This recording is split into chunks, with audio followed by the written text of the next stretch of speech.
Welcome to my imaginationary love story world. ये story my baby का part 13 है। चलिए स्टोरी को शुरू करते हैं। तो ये तीनों ना बाहर आते, तो मैम लाइक ये क्या हाल बना के रखा है तुम तीनों ने। तो तब ना हुआ कि ना अपने ऊपर से ना मार्क्स को वाइप से रिमूव करते हुए बोलती है, तेरा बॉयफ्रेंड कितना चुपको है, कहीं पे आ जाता है, मेरे अंदर मार्क्स चला गया। तो विंग भी लाइक चे ये बोल लो ना अपने मुंह से ना जो मार्क्स उन्होंने इतने हड़बड़ी में लगाया था, वो सारा क्रीम मार्क्स ना उनके मुंह के अंदर था। वो जाके निकाल दे, खुद को साफ करते हैं और बाहर आने में हाँ ऑब्वियसली ग्लो कर रहे थे, मास्क का कमाल था। पर म्यामा को जो हंसी आ रही थी भाई कि क्या हुआ है इन दिनों के साथ, क्योंकि सॉन्गलाइन म्यामा के साथ बात करने के बाद ना म्यामा ने धक्के मार के सॉन्गलाइन को बाहर से बाहर निकाला था। सॉन्गलाइन इस बांझी के चक्कर में पहले भी मेरी लव लाइफ की बात लग चुकी है, अब दोबारा नहीं लगाने दूंगा ये, क्योंकि वो वहाँ से ना बांझी के ऑफिस निकल जाता है। तो ये विंग कहता है इस बांझी को चाहिए क्या, मुझसे क्यों मिलना चाहते हैं विंग से। तो विंकिंग ने कहा शायद कुछ बिजनेस रिलेटेड। तो विंग ने कहा लाइक सीरियसली विंकिंग मैं बिजनेस करता हूँ। तो विंकिंग ने कहा तुमने बताया तो वही है ना, और तुम्हारे बैकग्राउंड को हमने पूरा क्लियर कर दिया था विंग। तो विंग ने कहा पक्का ना, क्योंकि और पानी को पता लगने नहीं चला तो क्या ही चलेगा। तो विंकिंग ने कहा देखो बेसिक हम नहीं डिलीट किया था, तुमने लॉ फॉर्म से ग्रेजुएट किया ठीक है। तो ये सुनने के बाद विंग ने कहा क्या तुमने मेरे लॉ कोर्स के मतलब मेरे लॉ फॉर्म से मेरा मतलब रुको विंकिंग क्या बकचोदी की है तुम लोगों ने। ये कहने के बाद ना विंग ना वेंडिंग का लैपटॉप लेता है और अपने कॉलेज से ना अपने बारे में सर्च करके उस पूरे फाइल को ना डिस्ट्रॉय करना चाहता है। तो विंकिंग ने यहाँ से कर दिया ओरिजिनल फाइल डॉक्यूमेंट तुम कहाँ से करोगे। तो विंग ने कहा मैं आज रात उसे उड़ा दूँगा। नहीं बिल्कुल नहीं, तुम लोग डम हो क्या। तो मैंने कहा तुम तीनों ही डम हो। तो ये सुनने के बाद ये लोग मैम को देखते हैं, क्योंकि सबसे बड़ी तो गधी वही है जो कान के ऊपर कान करती है। तो इनका हाँ गधी दम हम है, तुम्हारी वजह से वो लाल जी मेरे पीछे पड़ा है। तो उसे पता नहीं, मुझे लगता है ना उसे अपनी दोस्त की हालत के बारे में पता है ना, और वो इसीलिए मेरे पीछे पड़ा है। हे राम मैं कहाँ फंस गया। ये क्या कहता वही वहाँ पे ना सिर को पीटे जा रहा था। तो वही ने कहा बस हो गया, हम यहाँ से निकलते हैं। वही तुम डॉक्यूमेंट्स गायब करो ठीक है, और मैं बाकी फाइल्स वगैरह अगर किसी भी तुम्हारी आईडी वगैरह वहाँ से निकलता हूँ। मैंने कहा मैं नई कॉर्पोरेशन जाता हूँ सबूत इकट्ठा करने के लिए। मैंने कहा और मैं, तो मैंने कहा तुम अपना काम देखो मैम, 2 प्रोजेक्ट तुमने साइन किए हैं उसे हैंडल करो। तो ये सुनने के बाद मैम ने कहा हाँ पॉइंट है। ये कहने के बाद वो लोग वहाँ से हड़बड़ी में निकलते हैं और जाके पहुँचते हैं अपने अपने जगह पे। वही ना करीब रात के आसपास ना अपने कॉलेज में पहुँच जाता है जहाँ से उसे वो डॉक्यूमेंट चुराने थे।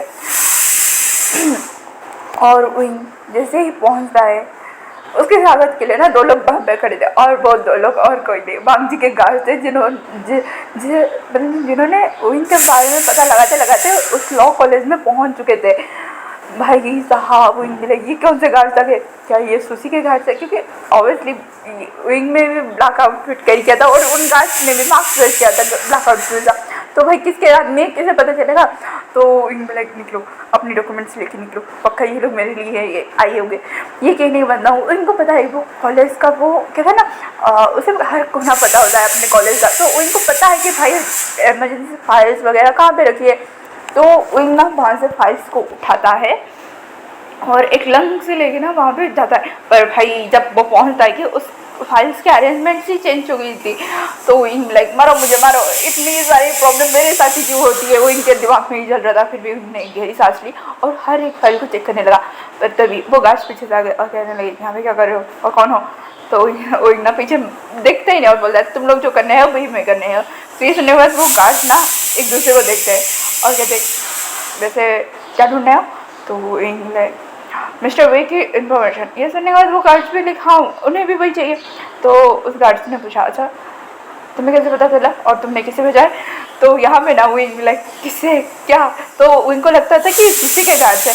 तो ये सुनने के बाद तो ना विंग बिना सोचे समझे बोलता है मिस्टर ली ने। ये सुनने के बाद वो गार्ड्स जो अलर्टनेस में आते हैं, क्योंकि गार्ड्स ने जैसे ही पता लगाया था कि मिस्टर वे यहाँ पे काम करते हो तो मतलब पढ़ते थे। तो इनकी सारी जो कहते हैं ना सिमिलरिटी जो थी वो सारे सर्टिफिकेट डॉक्यूमेंट्स वो सारे गायब हो गए थे जैसे उन गार्ड्स को पता चला। तो इसीलिए ना गार्ड्स को ना वांगजी को कुछ प्रूफ देना था, इसलिए वो ना ओरिजिनल डॉक्यूमेंट्स यहाँ पर लेने आए थे। इसी चक्कर में ना विंग ने जैसे ही बोला तो ये गार्ड्स ना अलर्ट हो गए थे कि भाई कुछ गड़बड़ है। और इसीलिए ना क्योंकि ये गार्ड्स थे वांगजी के और विंग ने नाम लिया था मिस्टर ली का, तो ना गार्ड्स ना विंग को पीछे से ही अटैक करने लगे। विंग लगा अरे भाई मैंने गलत नाम ले लिया, बट मेरे पीछे पड़ा ही कौन। तो ये सुनने नहीं नहीं रुको मुझे सुशी ने भेजा। तो वो गार्ड्स ना डबल अलर्ट हो गए और उसके बाद ना विंग और दोनों गार्ड बीच अच्छी खासी फाइटिंग हुई और विंग लाइक भागो यहाँ से, ये गार्ड्स मेरे हैंडल के नहीं है। हाँ विंग ने सेल्फ डिफेंस सीखा, तब पर दो मुस्टंडों को संभालना विंग के बस की बात नहीं है। विंग ना उनकी आंखों में प्रेफरेंस में मारता है, उसे डॉक्यूमेंट्स तो नहीं मिला था पर उस समय वहाँ से निकलना बहुत ज़रूरी था, अगर पकड़ा गया वो अलग ही कांड होगा। इसलिए ना विंग वहाँ से लंग्स लेके भागता है और बाहर आने के बाद बोलता है हो गया कांड, हो गया मेरी ज़िंदगी का कांड, पर मेरे पीछे पड़ा कौन है। ये सुनने के बाद ना विंग ना सीधा ना वेंकिंग को फ़ोन लगाता है और कहता है वेंकिंग जल्दी से सारी सब इकट्ठे करो और जितना घपाला इन ली ने किया है उन सबको क्लियर करो। ये सुनने के बाद वेंकी ने कहा क्या हुआ अभी, तो इन्हें कहा मेरे बारे में कोई पता लग रहा है, इससे पहले कुछ कांड हो हमें निकलना होगा, 1 हफ्ते के अंदर सारी चीज़ें कंप्लीट करो। ये सुनने के बाद वेंकी ने कहा व्हाट, तो वेंकी ने कहा पर मैंने सारी, तो विंग ने कहा पहले से कोई पता लग रहा था और पता लगा था वो कॉलेज पहुँच गया है कुछ घर बैठे। वेंकी सारी चीज़ें इकट्ठा करो, वेनिंग और म्यामा को अलर्ट करो। ये कहने के बाद ना विंग ना सीधा लाइन मेंशन आके रुकता है। यहाँ पे दूसरी ओर सॉन्गलैंड को फिर से ना सॉन्गलैंड ना म्यामा को मतलब डिनर टाइम पे मनाता है, उसे प्रेपरिंग करता है, उसके केयर करता है। तो मैंने कहा फिर से मिस्टर वे के साथ तो मेंटल फिक्स करनी है। तो सॉन्गलैंड ने कहा आखिर विंग मिस्टर वे है कौन, तो मैंने कहा मेरा सीनियर है, क्योंकि म्यामा को पता चल चुका था कि विंग के बारे में कोई पता लगा रहा है, अगर आधा झूठ आधा सच होगा तो बेनिफिट में होगा। इसलिए ना उसने बोल दिया कि मेरे लॉ फॉर्म का एक सीनियर है। उसके बाद वो ऑर्बिट में हम डिस्टेंस पे मिले और हमारे बीच एक फ्रेंडशिप रिलेशनशिप है। मुझे तुम्हें जलाना था इसलिए मैं उन्हें वहाँ पे पार्टी में लेके आ गया था और वो बहुत अच्छे है, मेरी बात को नहीं टालते। तो ये सुनने के बाद सॉन्गलैंड ने ना कुछ ज़्यादा रिएक्ट नहीं किया था। यहाँ पे वांगजी के गार्ड्स ना मतलब पहुँचे और उन्होंने बताया कि कुछ मिस्टर वे के बारे में ऑलरेडी पता लगा रहे हैं, वो मिस्टर ली है। ये सुनने के बाद तो वांगजी को भाई विंग के ऊपर और ज़्यादा इंटरेस्ट आने लगा कि भाई मिस्टर ली भी विंग के पीछे पड़ा है। तो ये सुनने के बाद वांगजी ने कहा क्या पता चला है, तो गार्ड्स ने कहा कि वो पहले चाइना में ही रहते थे, वो शायद म्यामा के सीनियर थे, मतलब मिस जिन के सीनियर थे। और उसके बाद पता नहीं अब ऑब्रोड से ही वापस आए। गार्ड्स को जितना पता चला था लिंकअप में म्यामा ने उतना ही सॉन्गलैंड को बताया था। तो वांगजी ने सॉन्गलैंड को फोन करता है, तो सॉन्गलैंड भी लाइक अब इस गधे को इस कबाब में हड्डी को अभी घुसना था। फिर भी वो एक गहरी सांस लेता और म्यामा को समझाता है कि वांगजी अब बने। तो म्यामा भी नहीं अब समझ चुकी थी कि नहीं अब ज़्यादा नखरेबाजी करना ठीक नहीं होगा, क्योंकि उनकी लाइफ मुसीबत में आ जाएगी। इसलिए ना मैंने ना अपना सर हाँ में ला दिया। तो सॉन्गलैंड ने फ़ोन उठाया और कहा क्या हुआ, तो वांगजी ने कहा क्या मिस्टर वे म्यामा के सीनियर थे। तो ये सुनने के बाद सॉन्गलैंड ने कहा हाँ क्यों क्या हुआ, तुमने किसी से पता लगाया क्या। तो हाँ वांगजी ने नहीं कुछ नहीं, बस कुछ इन्फॉर्मेशन जानना था। और मीटिंग का क्या हुआ, तो सॉन्गलैंड ने कहा कि खुद ही बात कर लो। तो विंग ने ना म्यामा को बोल दिया था कि तुम मेरे साथ उसकी मीटिंग फिक्स करवाओ, होटल टाइम वगैरह मैं एडजस्ट करूँगा। तो विंग ने कह दिया था कि ब्लू मून होटल में उसे बुला देना सुबह के मतलब दोपहर या सुबह के वक्त किसी भी वक्त तुम एक टाइम से एडजस्ट कर देना, ठीक है। तो ये सुनने के बाद म्यामा ने ना वांगजी ने पूछा म्यामा क्या हुआ है, तो म्यामा ने कहा तुम्हारा काम हो गया है, ब्लू मून होटल टाइम तुम बताओ। तो ये सुनने के बाद हाँ फिर टाइम सुबह और दोपहर के बीच में होना चाहिए, उससे ज़्यादा वो टाइम नहीं दे पाएगा, उसे वापस भी जाना पड़ेगा। तो ये सुनने के बाद वांगजी ने कहा इंटरेस्टिंग, अब तक मिस्टर वे अब्रॉड से वापस आ चुके हैं या फिर गए ही नहीं। ये सुनने के बाद मैंने कहा तुम्हारा मतलब, तो वांगजी ने कुछ नहीं, बोर्डिंग के टाइम पे नाम अनाउंसमेंट होता है म्यामा। ये सुनने के बाद मैंने कहा उसका खुद का प्राइवेट जेट है तो बोर्डिंग की क्या ज़रूरत है। तो वांगजी ने कहा क्या वो अपना प्राइवेट जेट घर से उड़ाता है। तो ये सुनने के बाद मैंने कहा मतलब प्राइवेट जेट, सॉरी मुझे लगता है कि वो खुद के पर्सनल हेलीकॉप्टर से आया होगा। और उसके मिलर्स बहुत सारे हैं, वो कहीं से भी टेक ऑफ कर सकता है। तो इंटरेस्टिंग, वेरी इंटरेस्टिंग। तो मैं भी लाइक हाय मैं इतनी गंदा झूठ बोलती हूँ, भगवान क्या करूँ, मेरा क्या होगा। मैं के दिमाग में ये चल रहा था, मैं भी लाइक मुझे लड़की क्यों बनाया, मुझे झूठ नहीं बोला जा रहा है। इसलिए अब मैंने मीटिंग टाइम बताओ। तो ये सुनने के बाद सुबह के 10 बजे बोल देना कल होगा। तो ये सुनने के बाद मैंने कहा हाँ हो जाएगा। ये कहने के बाद ना मैंने कहा अब भांजी मेरे लव लाइफ में कबाब में हड्डी बनना बंद करो। सॉन्ग लाइन बस हाँ करके मतलब मैं को देख रहा था। बांगी ने कहा शराब। ये कहने के बाद उसने फोन कट लिया, क्योंकि बांगी की लाइफ मतलब बांगी के सामने बोलने की उनकी हालत पूरा अड़क जाती है। पर मैम ऐसे बात करती है इसलिए बांगी को हाँ सॉन्गलाइन और मैम में जब रिलेशनशिप है ना वो बांगी को चिढ़ाती भी थी और बांगी इरिटेट हो रहा था, पूरा कुछ कहे बात चला जाता। हम लोग भी मतलब सॉन्गलाइन साउथ इंडियन सुयंग न्यूसन यहाँ तक कि सिचन गगा भी ना थोड़े से शौक हो जाते थे। पर सिचन गगा को पता है कि हाँ बांगी जितना हमें रूप दिखाई दे पर दोस्तों के लिए उसका एक सॉफ्ट साइड है, बस वो बताता नहीं जताता नहीं है। तो मैम ने कहा था इतना सब बात बोलना था तुम्हें। तो भांगला ने कहा हाँ हाँ बिल्कुल, उसकी आँखें देखते ना तुम इतना भी नहीं बोलते। तो मैंने कहा हाँ ये बात तो सही है, फ़ोन में था इतना कुछ भूल गए। ठीक है नहीं बात वो अपना डिनर एंजॉय करते हैं। यहाँ पे विंग आता है, उसे अच्छी खासी चोट लगी थी, मतलब ऑब्वियसली उसने फाइट किया था, उसके चेस्ट एरिया पे लगी थी, उसके बैक बोन पे लगी थी। वो ना घर पे आके ना खुद को मरम पट्टी कर रहा था। ठीक है तभी भांजा बिना लॉक किए ना दरवाजा खोल देता है और विंग लाइक मैंने असला मुझे कुछ चीज़ें की नहीं क्योंकि विंग के आधे कपड़े उतरे हुए थे। और उसने जब रियलाइज हुआ कि भाई ये भांजी है पोल खोलने वाली है तो उसने कपड़े मतलब ढक दिया था फ्रंट की ओर। भांजी सॉरी वो जैसे तुम्हें चोट कैसे लगी। तो ये सुनने बाद हो गया मेरे जीवन का सबसे बड़ा सत्यानाश हो गया, अब मैं क्या हूँ। तो वो दोस्त के साथ थी ना तो गलती से बाइक से टकरा गई थी। तो ये सुनने बाद भांगी तुम अपना ध्यान नहीं रख सकते हो। भांगी ने बहुत ज़्यादा रेस करके बोला था। तो इन्हें थोड़ी देर के लिए थर्ड काँप गया था, उसके सीवरनेस लागू हुई थी। तो उन्होंने वो गलती से हो गया, इसमें चिल्लाने की बात है, चोट मुझे लगी है किसी और का नहीं। तो ये सुनने के बाद वांगी ने कहा हाँ चोट तुम्हें ही लगी है। ये कहने के बाद ना वांगी विंग को बिठाता है और जो बैक पे विंग ऑइंटमेंट लगाने की कोशिश कर रहा था वो लगा रहा था। विंग भी लाइक नहीं नहीं नहीं नहीं और कुछ मत करना, पता चला आगे साइड देख के तुम मेरा पोल खोल ही डालो। तो विंग भी लाइक हो गया। तो वांगी ने हाँ मैंने सामने के तो विंग ने कहा गेट आउट। ये कह गेट आउट वांगी को रूम के बाहर निकाल देता। तो वांगी मैंने क्या किया। तो अभी ना वांगी को याद है बताइए भाई वो दोनों कितने करीब थे अभी। और वांगी की हार्ट बीट ना घोड़े के जो रेस होता है ना उससे भी ज़्यादा तेज़ दौड़ रहा था। तो हमने हाँ कुछ नहीं। ये कहने के बाद वो अपने स्टडी रूम में चला गया था और उसने ना जो उस गार्ड को जिसको उसने साइकेट्रिस्ट को फ़ोन करने के लिए बोला था उसे बोला था कि 2 दिन के बाद का अपॉइंटमेंट ले लो, क्योंकि उसे कुछ चीज़ें कंफर्म करनी थी। यहाँ पे मिस्टर ली और सुसे दोनों ही वांगजी के स्केड्यूल के ऊपर ध्यान रख रहे थे। तो उन्हें पता चला कि वांगजी कल ब्लू मून होटल जा रहा है वो भी 10 बजे।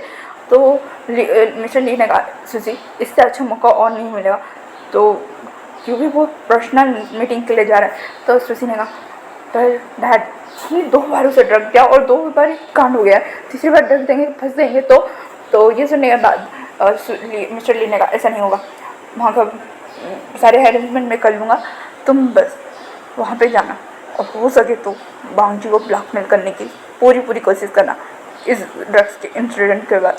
ये कहने के बाद वहाँ से मिस्टर ली चले जाते।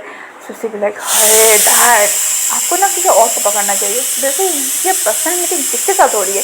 किसी के दिमाग में ये था। तो ना वो तो ना बना वहाँ से चली जाती है। इन दोनों बाप बेटी के दिमाग में चल रहा था कि भाई बांगी को फंसाए कैसे, उनके दिमाग में और कुछ नहीं चल रहा था। यहाँ पे दूसरी ओर कल सुबह होता है वही बस वेट कर रहा था। विंग और बांगी नाश्ता करते हैं। सिचिन गगा ना 2 दिनों से खोए थे। तो उन्हें पूछ लिया कि गगा आप ठीक है ना, आप खाना भी ठीक से नहीं खा रहे, घर भी ठीक से नहीं आ रहे, क्योंकि सिचन का खाना अपनी जो एम्बैरेसिंग मोमेंट था ना उसे छुपाने के लिए मीटिंग्स के ऊपर मीटिंग्स, काम के ऊपर काम हैंडल कर रहे थे, फाइल अरेंजमेंट कर रहे थे। उन्होंने 4 दिन का काम ना 2 दिन में ही, इन 2 दिनों में ही खत्म करने की ठान ली थी। वैसे ही थे उनकी मतलब वो वर्किंग मशीन बन गए थे।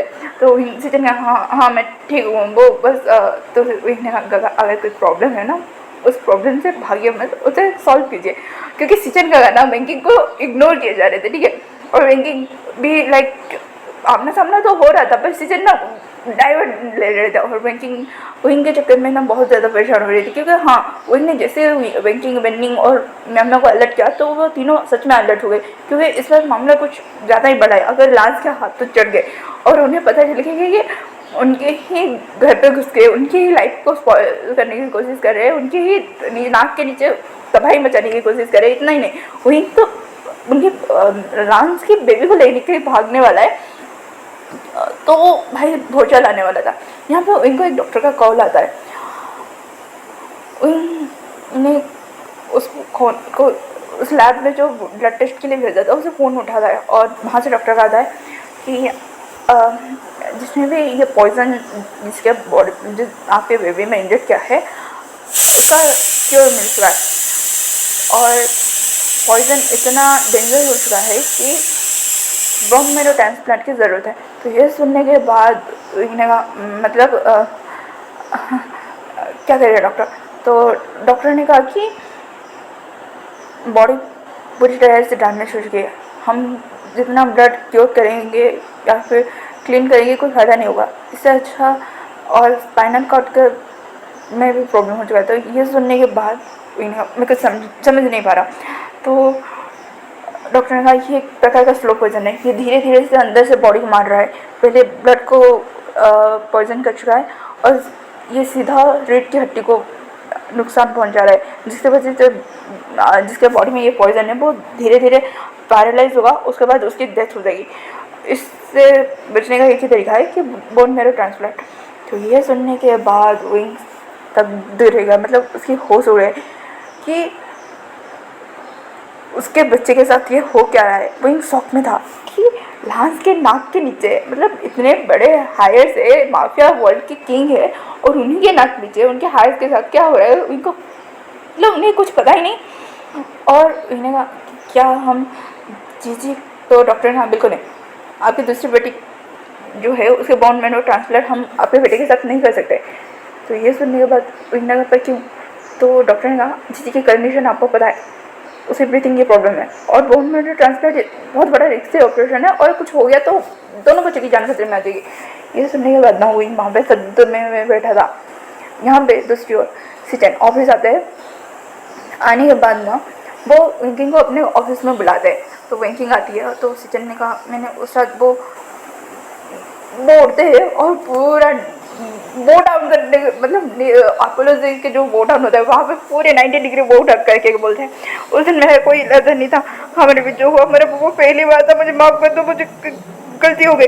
तो विंकिंग ना थोड़ा मुस्कुरा दिया और कहते हैं चला हमारे बीच ऐसा कुछ नहीं हुआ, बस अपने कपड़े उतारे और मुझे कस के पकड़ के सो गए थे और सुबह उठ के भाग गए थे, बस इतना ही। आपको शायद बहुत बड़ी मिसअंडरस्टैंडिंग। तो सिचन ने कहा पर वो आपके कपड़े, तो विंकिंग ने कहा आपने ही फाड़े थे पर आपने बस कपड़े फाड़ के मुझे कस के गले लगा के सो गए थे।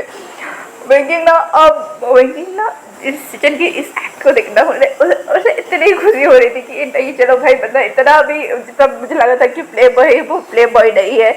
तो विंकिंग एक तरफ से खुश थी पर एक तरफ से सैड थी, क्योंकि इससे ये सब छोड़ के ना भागना पड़ेगा और अगर भागे भी नहीं ना तो वो फिर भी वो सिचन के कॉन्टैक्ट में नहीं आएगी दोबारा। तो इसलिए ना विंकिंग ने कहा सिचन मतलब मिस्टर लाल आप मुझसे दूर ही रहे। तो सिचन ने कहा पर क्यों, तो विंकिंग ने कहा गॉसिप हो रही है कि आप को मैं पसंद हूँ वगैरह वगैरह और मेरी इमेज के लिए ठीक नहीं है। तो सिचन ने कहा क्यों आप मुझे पसंद नहीं करती, तो विंकिंग ने हम एडमायर करना अलग बात है पर पसंद मैं पसंद नहीं करती। ये कह के ना विंकिंग वहाँ से चली गई थी। विंकिंग का आंखों में आंसू था क्योंकि वो हाँ इन दिनों में सिचन जब उसे नेगलेक्ट कर रहे थे ना, विंकिंग को अपनी फीलिंग समझ में आ गई थी इन 2 दिनों में और सिचन ना थोड़े सैड हो गए थे क्योंकि लाइफ में पहली बार उन्हें कोई लड़की पसंद आई और उस लड़की ने ही वो पे रिजेक्ट करके वहाँ से चली गई थी। सिचन ने कुछ बोले ना, विंकिंग एक अजीब सी खामोशी थी क्योंकि विंकिंग के दिमाग में सेट था कि जैसे ही यहाँ पे विंग का काम खत्म होगा यहाँ से विंग चला जाएगा और विंग के साथ विंकिंग और वेनिंग में चले जाएंगे। तो इसलिए तभी विंकिंग बाहर आने के बाद वेनिंग का फ़ोन आता है और कहते हैं हमें प्रूफ मिल गया है। तो ये सुनने के बाद ना विंकिंग कहते हैं ठीक है मिलते हैं। ये कहने के बाद यहाँ पे न्यूज़न ना वेनिंग को बात करने के मौके ढूंढ रहा था, पर वेनिंग जो था ना वो इस बार सच में न्यूज़न से ज़्यादा ही गुस्सा था। मतलब हर बार का क्या है भाई, तुम नशे में मुझे प्रपोज कर दिया और सुबह उठ के ऐसा एक्ट करती है, तुम्हें कुछ याद नहीं है। तो वेंकिंग को ना वेनिंग को ना इस बात में बड़ा गुस्सा आ रहा था। तो वेनिंग ना वहाँ से निकल चुका था, वो न्यूज़ के सामने आ ही नहीं रहा था, और उसे जो प्रूफ किया था वो मिल चुका था। उसने रेजिग्नेशन लेटर भेज दिया था न्यूज़ के कैबिन में, और वो वहाँ से निकल चुका था। यहाँ में दूसरी ओर में लैंस और जिंक्स के जो दो प्रोजेक्ट थे उसे हैंडल करने के बाद उसे साइन कर चुकी थी। और मैं बस खिड़की के पास रुक के सोच रही थी कि क्या होगा, क्योंकि प्रूफ मिल चुका है और प्रूफ सारे खिलाफ है।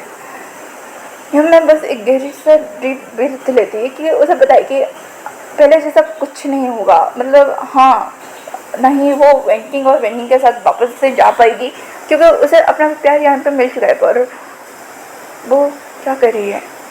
मैं गहरी सांस छोड़ती है। तभी विंग जो सदमे में बैठा था वो फ़ोन लगाता है, और ये चारों अब कॉन्फ्रेंस देते हैं। तो उसने कहा, आयरन। ये सुनने के बाद तो ये चारों सॉ, क्योंकि विंग के वॉइस से पता चल रहा था, उसकी वॉइस हैवी थी, वो गिल्ट में था। मतलब ये चारों शौक कि क्या हुआ, मतलब ये तीनों शौक थे कि विंग के साथ हुआ क्या है, और वो आयन का नाम क्यों रह रहा है। तो आज का पार्ट यहीं पर खत्म होता है, फिर मिलेंगे कल के पार्ट में। Thank you for watching. Comment करना, लाइक करना, शेयर करना, एंड गाइस जो हुइसल का साउंड है उसे प्लीज़ इग्नोर करना, ठीक है। Thanks for watching. Bye bye cuties and स्वीटीज।